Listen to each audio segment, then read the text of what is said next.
And I'm adamant that I think Shedeur can play, and I can't wait till he gets in. Now, does he have a long way to go? Yeah, he does. So does Dillon Gabriel. The way I look at it, right? Because for this reason, if they're, all season long, if they're traveling and going to look at the top quarterbacks, when it's draft season, if another team wants one of those quarterbacks, they know the Browns are interested, so that may drive the price up.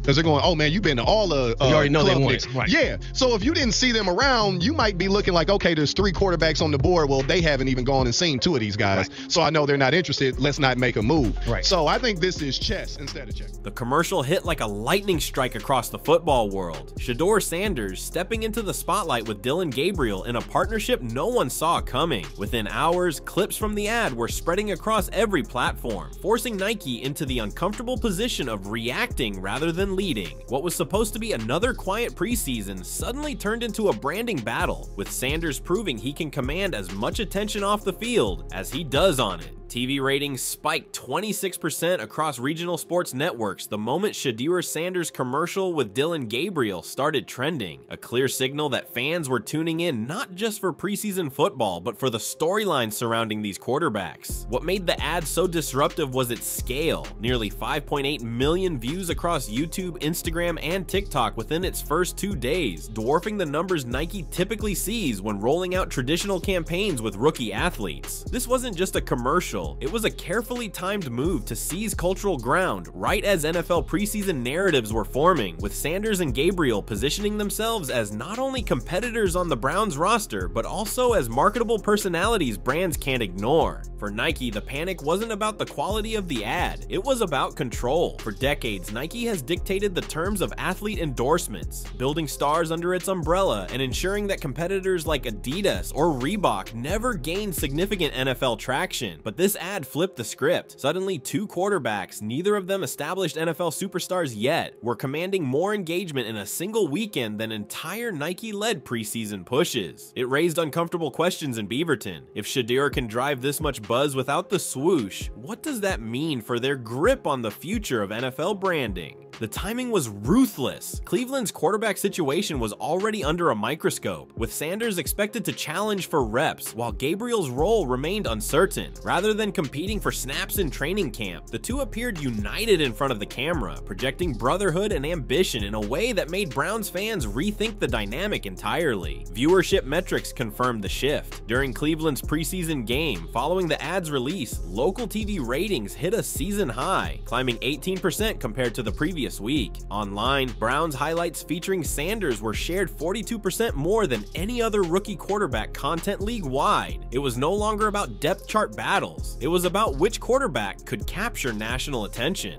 Merchandise trends told a similar story. Within 72 hours of the ad's release, Sanders' jersey orders surged by 39%, while Gabriel's climbed 21%. Compare that to Nike's official campaign featuring other rookies, which averaged just single-digit sales bumps in their launch week. Even more striking was the secondary ticket market. Resale platforms reported that Browns preseason tickets jumped from an average of $42 to $68 after the ad dropped, with sections near midfield climbing past $100. Rare for a preseason slate. Fans weren't just paying to watch football, they were buying into the cultural moment Sanders and Gabriel had created. For sportsbooks, the ripple effects were immediate. Prop bets on Sanders logged a 55% increase in handle, making him the most wagered on rookie quarterback of the weekend. Meanwhile, Gabriel, who had previously drawn little betting interest, saw his odds activity triple in 48 hours. Neither had taken a regular season snap, yet they were suddenly headline players in both the marketing and gambling ecosystems. Nike couldn't ignore the numbers, and analysts noted the irony. While Nike had invested millions in pushing veteran stars, 2 rookies outside their branding pipeline had generated one of the most impactful media weekends of the NFL preseason. Nike's real fear isn't short-term buzz, it's precedent. Historically, athletes who bypassed Nike's system rarely sustained long-term dominance, but Sanders' track record suggests he's not a flash in the pan. His college games at Colorado set streaming records, with peak audiences of 7.24 million for his debut. Translating that kind of audience into NFL markets, amplified by ads like this, threatens to make him one of the most marketable players the league has seen since Patrick Mahomes.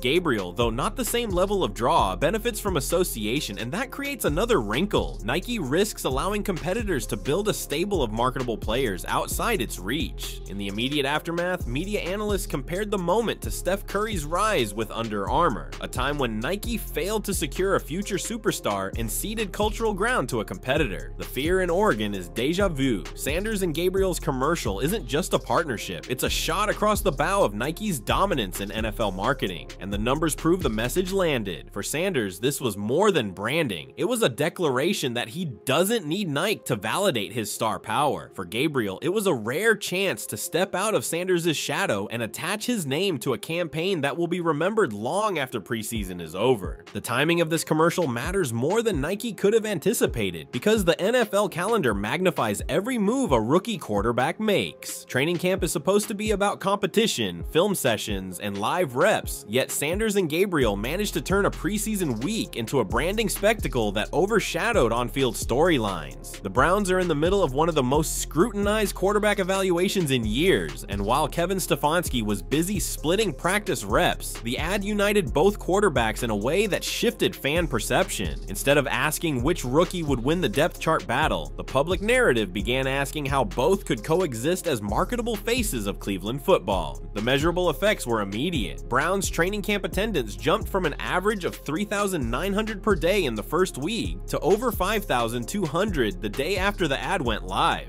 a 33% increase that local reporters directly tied to Sanders mania. Even more striking was the merchandise bump. Team stores at Cleveland Browns Stadium reported a 42% rise in Sanders jersey sales and a 24% uptick in Gabriel sales during the week of the ad, numbers that rivaled peak periods for veterans like Myles Garrett. For Nike, the panic wasn't theoretical, it was visible on the racks. Sanders and Gabriel merchandise not tied to the swoosh was outpacing the official Nike-run rookie campaign. Streaming data showed similar momentum. NFL Network's highlight reel featuring Sanders' preseason snaps drew 2.3 million views in its first 24 hours, more than double the viewership of any other rookie quarterback clip that week. When ESPN ran a feature segment on the ad, ratings for the program spiked 19% compared to the same slot last year. These aren't marginal bumps, they're evidence that Sanders' brand resonance travels beyond Cleveland and into national conversation. Gabriel, though often framed as a secondary figure, saw his Instagram following grow by 116,000 in the week following the campaign, proof that even his proximity to Sanders' spotlight carries weight. Why this matters now is because the NFL is in a ratings arms race. Last season, the league saw an 8% year-over-year dip in certain preseason broadcasts, with fans increasingly tuning out exhibition play. But when Sanders entered the mix, that trend reversed. Cleveland's first preseason game with Sanders under center drew 2.9 million viewers, up 28% from their opener last year. After the ad's release, the next game climbed even higher, approaching 3.5 million. Nike executives noticed their traditional ad rollouts rarely coincide with a measurable broadcast rating surge, yet Sanders and Gabriel pulled it off with a single independent spot. The ripple effect extended to ticket sales. StubHub data showed Browns preseason ticket listings climbing 61% in resale volume after the ad debuted, with upper deck seats selling out faster than in previous years. Some sections reached resale averages of $92, a number unheard of for August football. Fans weren't just watching at home, they were eager to be part of the phenomenon in person. For a team that has struggled historically to fill seats during preseason, this was a marketing windfall driven not by the organization or by Nike, but by two rookies who took their brand into their own hands. The importance of the moment also comes down to what it signals for endorsement power structures. For decades, Nike has relied on controlling the early arcs of young stars, locking them in with multi-million-dollar contracts before they establish leverage. Sanders, however, is leveraging his college-era NIL momentum and massive social footprint to dictate terms. He entered the NFL with 2.3 million Instagram followers and the proven ability to drive millions of views independently. By joining forces with Gabriel, he not only doubled the narrative weight, but also highlighted a partnership that made Nike's official campaigns look stale and manufactured by comparison. Even inside the Browns facility, the consequences are hard to ignore. Reports suggested Sanders received more media requests than any other rookie in camp, leading the team to cap his availability to manage distractions. Gabriel, normally an afterthought in national press, suddenly had his own spotlight and was being treated as a viable story beyond his on-field reps. Stefanski may insist that depth chart decisions are based on performance, but the business player makes it impossible to ignore the cultural clout both rookies now carry. For the Browns, that creates both opportunity and pressure, a boost in revenue and fan engagement, but also the challenge of balancing hype with reality. In short, this moment matters now because it blends football relevance with business disruption. Sanders and Gabriel aren't just fighting for jobs on the field, they're changing the conversation about how rookie quarterbacks can build influence. When preseason ratings, ticket sales, and jersey numbers all swing in the wake of a single campaign, it forces Nike, the Browns, and the NFL itself to confront a new reality. The traditional order of athlete branding is no longer guaranteed. Unlike most rookie quarterbacks who quietly enter the league under the guidance of established sponsors, Shedeur Sanders is forcing a direct comparison to some of the biggest brand disruption sports has ever seen. When Steph Curry famously shifted from Nike to Under Armour, the ripple effects were immediate. Under Armour's stock rose 28% in the following year, and Curry's jersey sales topped the NBA for 3 straight seasons. What Sanders and Gabriel just pulled off echoes that moment, but in an NFL context where Nike's dominance has historically been far harder to challenge. Sanders' ad generated more social media views in its first 72 hours than Nike's rookie quarterback campaigns for Trevor Lawrence and Justin Fields combined, highlighting how fast the balance of power can shift when the narrative belongs to the player rather than the brand. The natural comparison is Patrick Mahomes. When Mahomes entered the league, he signed with Adidas, not Nike, which raised eyebrows at the time. By his second season as a starter, Adidas was reporting 34% year-over-year growth in football-related apparel sales, driven almost entirely by Mahomes. Sanders' situation feels even more accelerated. He doesn't need multiple seasons or MVP awards to move the needle. His commercial with Gabriel showed that even in preseason, he has the leverage to shift fan attention and consumer behavior. Where Mahomes' rise was a gradual snowball, Sanders' feels like a lightning strike, instantaneous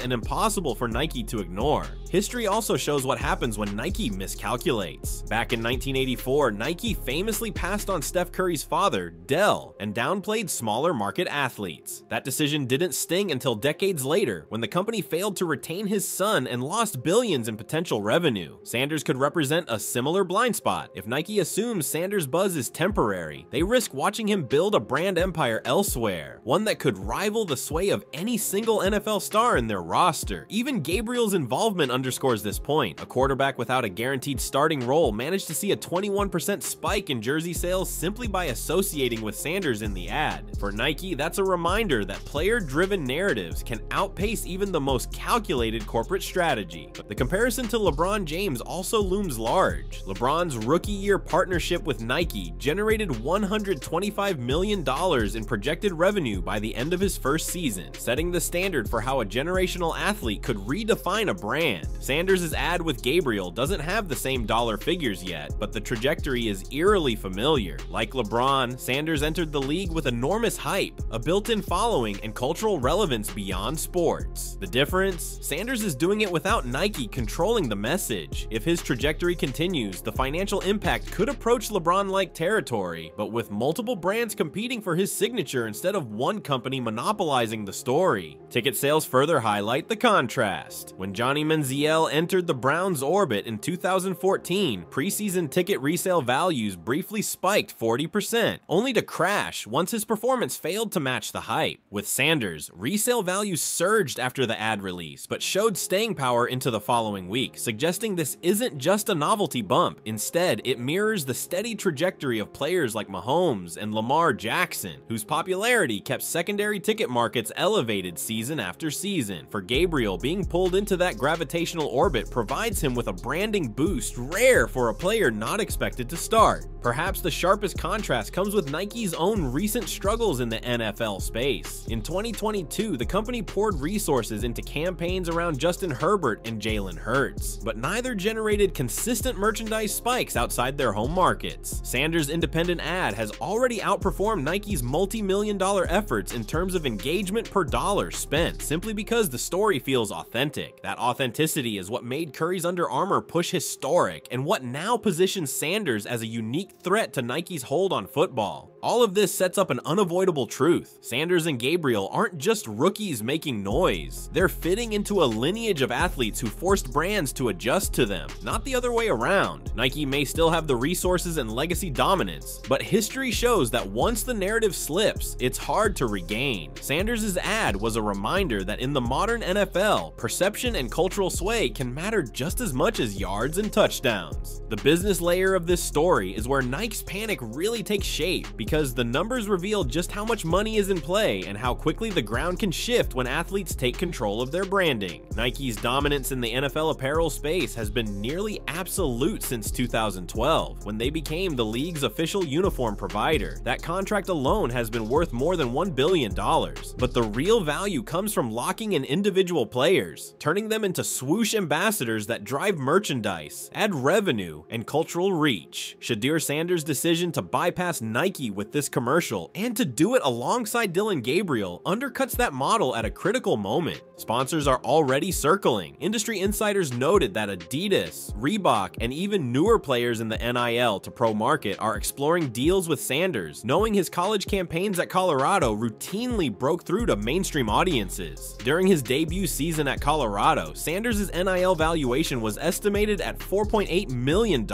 making him one of the highest paid college athletes in history. Now, as an NFL rookie, his ad with Gabriel demonstrated he doesn't need Nike's machine to generate those returns. He can command millions of eyeballs organically. If Adidas or Reebok were to capitalize on this momentum, Nike could face a Steph Curry-level loss in football, a space they've long considered untouchable. The financial signals from fans are undeniable. In the 10 days following the ad, Browns team store revenue rose 31% compared to the same preseason window last year, with Sanders merchandise accounting for nearly half of that spike. Gabriel, whose brand appeal was previously negligible, suddenly became the team's third best-selling rookie behind Sanders and their top draft pick on defense. Compare that to Nike's rookie rollouts in 2021 and 2022, where official campaigns boosted jersey sales by no more than 12% league-wide. It's a clear indicator that fans are responding more to player-driven narratives than to corporate-engineered messaging. Fan sentiment online is equally revealing. Hashtags tied to Sanders and Gabriel's ad trended on Twitter for 48 hours, generating over 120,000 mentions. By contrast, Nike's official preseason hashtag campaigns averaged under 25,000 mentions in the same time frame. The authenticity of seeing two rookies, one a rising star, the other an underdog, come together resonated in ways corporate messaging rarely achieves. For Nike, that's a nightmare scenario. Their billion-dollar infrastructure was outperformed by a partnership executed with far less cost and oversight. The ripple effect extended to national broadcasts. NBC's preseason coverage of the Browns highlighted the ad in its pregame package, dedicating nearly 3 minutes of airtime to discussing Sanders' marketing potential. That segment pulled a 17% higher audience retention rate compared to the network's average pregame features, according to Nielsen data. For broadcasters, Sanders isn't just a rookie quarterback, he's content gold. For Nike, the frustration lies in the fact that all of this attention is happening outside their ecosystem, weakening their hold on the league's storytelling. Even gambling markets show the shift. Sportsbooks reported a 48% increase in player prop bets tied to Sanders in the week of the ad's release, compared to a 9% increase for Gabriel. Normally, betting volume surges only after rookies establish themselves in regular season games. The fact that it's happening during preseason, driven by an ad campaign, highlights the depth of Sanders' reach into fan behavior. That has business consequences. Casinos, fantasy platforms, and betting partners are all watching where fan interest flows, and right now, it's disproportionately towards Sanders. If Nike can't capture that energy under their brand, competitors will. The broader cultural weight also can't be overstated. Sanders isn't just appealing to Browns fans, he's pulling in the Colorado audience that followed his college career, the Deion Sanders fan base that spans generations, and a younger demographic that consumes football primarily through clips, highlights, and social media. Nike has long prided itself on being able to control the cultural crossover moments that bring sports into mainstream conversation. With this ad, Sanders and Gabriel demonstrated they can manufacture those moments independently, leaving Nike Nike scrambling to keep up.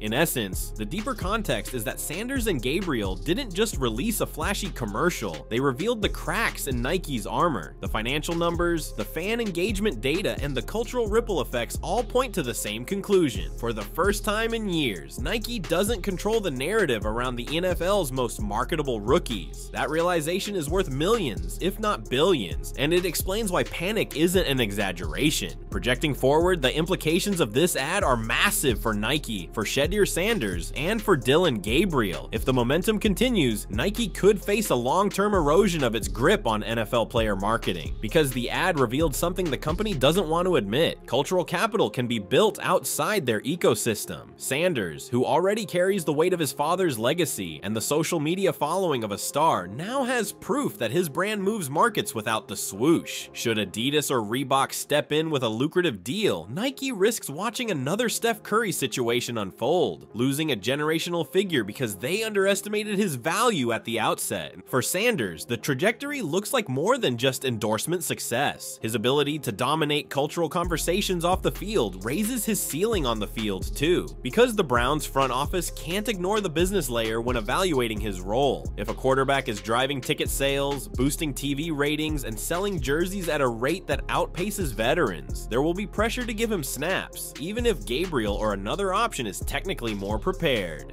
Projected outcomes suggest that if Sanders continues his preseason growth and starts meaningful games, Browns home attendance could push into the top 10 in the NFL, a territory Cleveland hasn't occupied since the mid-1980s. In a league where revenue and ratings drive decisions, that influence is priceless. Gabriel, meanwhile, finds himself in an unexpected position. Before the ad, he was widely viewed as a developmental prospect with little national cachet. After it, he became part of a cultural moment that elevated his visibility well beyond what his play alone had earned. If he parlayed this into consistent preseason performances, he could carve out a role similar to Case Keenum in Minnesota's 2017 run, a quarterback who becomes a reliable name thanks to momentum and cultural connection as much as raw numbers. His 21% jersey sales bump and spike in prop bet activity suggests that he has entered fan consciousness in a way backups rarely do. Long term, that could mean endorsement deals and opportunities that wouldn't have been possible otherwise. For Nike, the nightmare scenario is that Sanders becomes the NFL's equivalent of Steph Curry, a generational disruptor they let slip away. If Sanders signs a long-term endorsement deal with a rival brand and continues to elevate both his play and his persona, Nike could lose not just one athlete, but also the credibility of being the unquestioned gatekeeper of NFL marketing. That erosion would open the door for competitors to sign more rookies, shifting the balance of power across the league. Given that Nike's NFL uniform contract runs until 2028, losing control of star quarterbacks now could leave them with years of exposure to competitors taking slices of their influence. The ripple effects also touch the Browns and the NFL as a whole.